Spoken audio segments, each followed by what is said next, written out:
You open your banking app and stare at the transfer button. Your finger hovers over, say, $50 and somehow won't press it. That tiny resistance isn't laziness or weakness. Your brain is reading saving as a kind of punishment. And once you see why, you can finally stop fighting it. Most of us are told saving is just discipline, but discipline alone has failed millions of smart, motivated people. The real problem lives deeper in how your brain values time. Money you keep today feels real. Money for later feels imaginary. So here's what's really happening when you try to save. Picture two versions of you sitting on a bench. One is here right now wanting a coffee. The other is older, 10 years down the road. Your brain treats that future you like a stranger. Studies of brain scans show this is literally true. When you think about future you, the self region barely lights up. It activates more like you're thinking about someone else. So spending feels like helping yourself, and saving feels like sending money to a stranger. This shortcut is called present bias. Now you always shouts louder than later, you.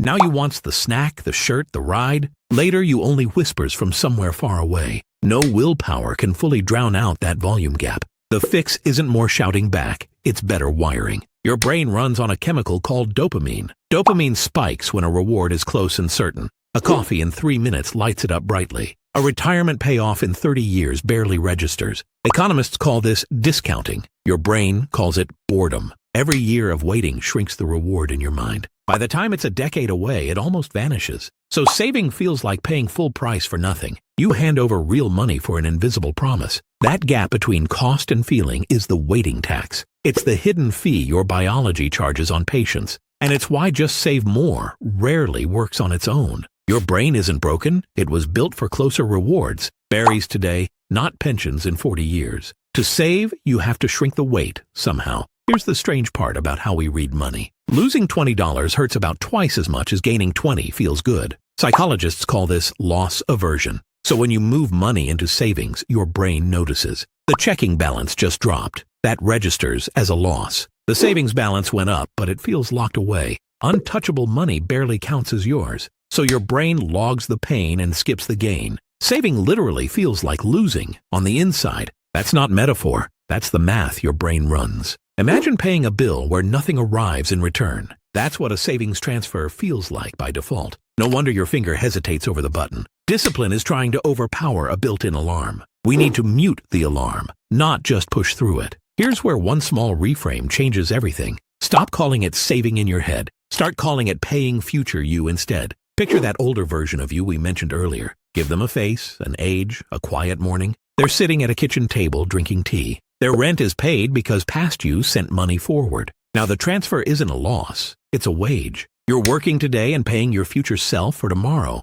Researchers tested this with aged photos of participants. People who saw their older face saved significantly more. The stranger became someone they recognized and cared about. You can do this without the photo, just with attention. Each time you transfer, picture them receiving it. The money stops disappearing and starts being delivered. Now we flip saving from a loss into a gain. Automate the transfer so you never see the money leave. What you don't see, you don't grieve. Name the account something that feels like a reward. Not saving 002, try Iceland trip or quiet mornings. Now every transfer is a step towards something real. Watch the balance grow like a score in a game. Small wins release dopamine just like spending does. Set a tiny weekly amount that feels almost silly. $5 beats zero every single time. Once it's automatic, raise it by 1%. Your brain adapts to small changes without protest. You're not depriving now you, you're tipping future you. Saving stops being punishment and starts feeling like progress. That feeling is the whole point. Step back for a moment and notice what changed.